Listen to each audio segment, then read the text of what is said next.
দূতাবাসগুলোকে নিরাপত্তার বিষয়ে আশ্বস্ত করেছে পররাষ্ট্র মন্ত্রণালয়।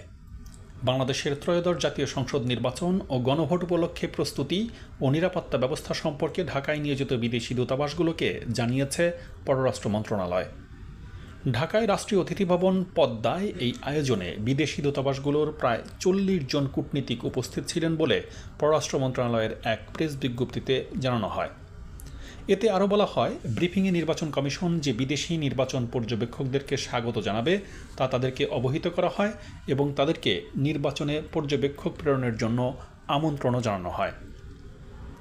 এছাড়া দূতাবাসগুলোকে তাদের নিরাপত্তার ব্যাপারেও আশ্বস্ত করা হয় বলেও জানানো হয় বিজ্ঞপ্তিতে। এদিকে রাজশাহীতে ভারতের সহকারী হাইকমিশন অভিমুখে মিছিল করেছে ভারতীয় আধিপত্যবাদ বিরোধী জুলাই ৩৬ মঞ্চ নামে একটি সংগঠন।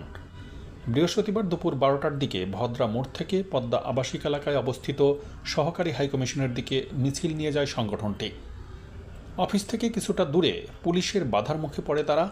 সেখানে মিছিলকারীদের সাথে কিছুক্ষণ পুলিশের টানা হেঁচড়ার ঘটনা ঘটে বলেও গণমাধ্যমে জানানো হয়। পরে ব্যারিকেডের সামনেই নামাজ আদায় করেন তারা। ইনকিলাব মঞ্চের মুখপাত্র শরীফ ওসমান হাদি গুলিবিদ্ধ হবার ঘটনায় সন্দেহভাজনরা ভারতে পালিয়ে গেছেন এমন অভিযোগের মুখে গত কয়েকদিন ধরেই ভারতের বিরুদ্ধে নতুন করে ক্ষোভ দেখা যাচ্ছে বাংলাদেশে। এর ফলশ্রুতিতে গতকাল ইন্ডিয়ান হাইকমিশনের পক্ষ থেকে ভিসা দেওয়া স্থগিত করা হয়েছে নিরাপত্তার আশঙ্কাকে মাথায় রেখে।